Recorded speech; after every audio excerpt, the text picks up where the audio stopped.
দিঘাতলা। ঠিক আছে, good evening বন্ধুরা। চলো আমরা এখন শিয়ালদায় দাঁড়িয়ে আছি। এখানে একটা আমার ছোট মেয়ে আছে আর আমার ছেলে আছে এখানে।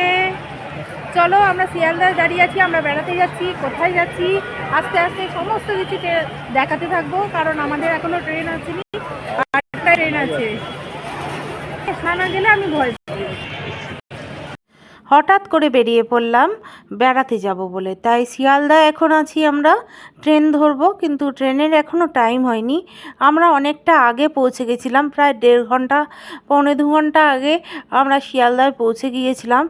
অবশ্য আমরা ইচ্ছা করেই একটু হাতে সময় নিয়ে পৌঁছে গিয়েছিলাম, তাই জন্য আশেপাশেটা একটু ঘুরছিলাম। আর এই দেখুন, এটা পরের দিন সকালে, কারণ আমরা ট্রেনের কোনো ভিডিওই করিনি। সবাই মিলে মজা করছিলাম যেহেতু, আর করা হয়ে ওঠেনি। আর পরের দিন সকালবেলা আমরা যাব জলদাপাড়ায়। জলদাপাড়া রিসর্টে আমরা স্টে করব। তারপরের দিন আমরা রিসর্ট লাভা আর লোলেগাঁওতে যাব। ওখান থেকে আমরা জার্নি করব পরের দিনকে। যাই হোক, আর আমরা এখন যাচ্ছি এই জলদাপাড়া রিসর্টে।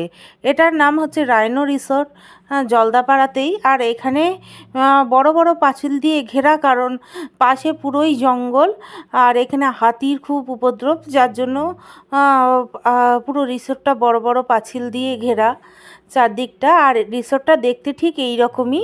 আর চারিদিকে জঙ্গল, গাছপালা, আর বেশ শান্ত পরিবেশ, খুবই ভালো লাগলো। আর এখানে আমি প্রায় 4বার চলে এলাম। এইটা নিয়ে আমাদের 4বার চলে আসা হলো। জায়গাটা খুবই ভালো লাগে, শান্তশিষ্ট পরিবেশ, আর এখানে পরিবার নিয়ে এলে খুবই মজা হয়। যাই হোক, আমরা তো অনেকবার চলে এসেছি। আর এখানে আমি বসেছিলাম, আর এই বাচ্চা মেয়েটি আমাদের সঙ্গে ট্যুর করছিল, যে সব সময় আমার সঙ্গেই ছিল, যার জন্য দুজনেই বসেছিলাম আর বলছিলাম যে জার্নি করে আমাদের অবস্থা খুব খারাপ। তো আমরা এখনও রুমে ঢুকিনি, আমরা একটু বসে রেস্ট করে ওখানে চাটা খেয়ে রুমে ঢুকবো। তারপর পরে আমরা, চলো বন্ধুরা, আমরা হোটেলে চলে এসেছি। এটা একটা রিসর্ট, হোটেল নয়। তো আমরা পৌঁছে গেছি। আর এরপরে আমরা একটু ফ্রেশ হয়ে ব্রেকফাস্ট করব। তারপর আজ সারাদিনটায় মোটামুটি রেস্টেই যাবে। তারপর কালকে আবার কোথায় বেরোবো আমরা? লাভা লাভা রিসর্টের দিকে আমরা যাব। আজকে আমরা ডুয়ার্সে আছি, জলদাপাড়ায় আছি প্রায়। যাই হোক, ওইখানেই রিসর্টটা। তো এখানে আমরা স্টে করব একদিন স্টে করে তারপরে কালকে আমরা সকালবেলা জঙ্গল সাফারিতে যাব। জঙ্গল সাফারি থেকে এসে আমরা লাভা রিসর্টে যাব। চলো আজকে দেখতে থাকো আর কি দেখাতে পারি তোমাদেরকে।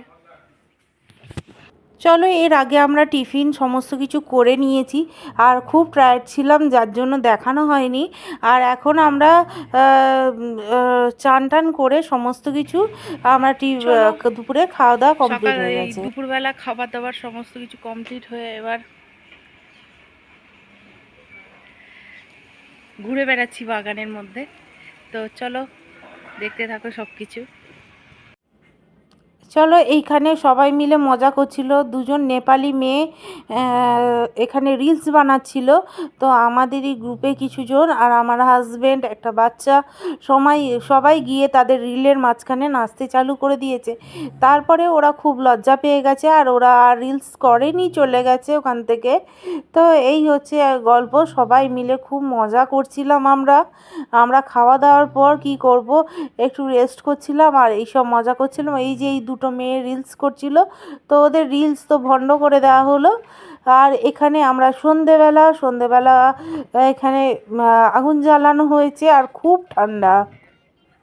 জলদাপাড়ায় যেহেতু চারিদিকটা ফাঁকা জঙ্গল, খুবই ঠান্ডা এখানে।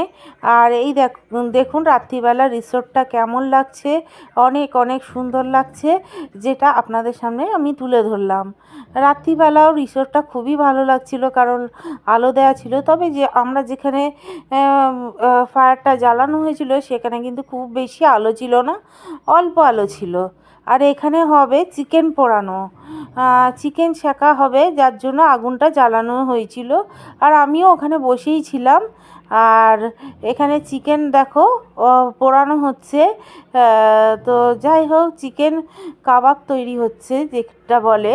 তো এখানে আমরা বসেছিলাম আগুনের ধারে, আর খুব ভালো লাগছিল। আর একটা গানও চলছিল, সবাই খুব মজা করছিল।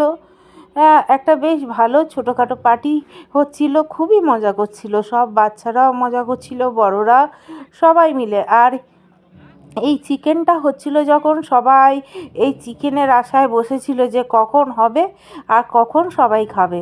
তো যাই হোক, হওয়ার পরে সবাই নিয়ে নিয়ে খাওয়া দাওয়াও হয়েছিল, খুব মজা হচ্ছিল আর নাচ গানও হচ্ছিল। তো এই বসে আছে, আর ইনি হচ্ছে হোটেলের লোক, তো ওই চিকেনটা করছিল। আর এখানে বাচ্চারা সবাই বসেছিলাম আমরা গোল করে, আর আগুনের পাশে বসে থাকতে, আর এখানে বড়রা সব বসেছিল, আড্ডা মারছিল। আর এখানে এটা হচ্ছে ওই হোটেলেরই লোকটি। তো চলো আজকের জন্য এইটুকুই। চলো, চিকেন তো খাওয়া হয়ে গেল। এরপরে সবাই অনেক মজা করছে, নাচানাচি গান, সবাই মিলে খুব মজা করছে। আর আমরা বসেছিলাম, আমরাও খুব হাসাহাসি করছিলাম এদের নাচ দেখে। যে যেমন পাচ্ছিল তেমনই নাচছিল। তো আমরা বলছি এটা ভাসানের নাচ, বা অনেক মজা করছিল সবাই মিলে। তো খুব মজা, খুব খুব মজা হয়েছে। একটা রাত আমরা জলদাপাড়ায় থাকলাম, আর অনেক মজা করে তারপরে আমরা পরের দিন আবার রওনা দেবো নিজেদের, মানে নিজেদের নয়, সরি, মানে আমরা রিসব, লাভা, লোলেগাঁও যাব। তো জলদাপাড়ায় আজকের রাতটা এইভাবেই কাটলো, কারণ সবাই খুব মজা করে এই দিনটা কাটালাম। এবার কালকে আবার জার্নি চালু হবে।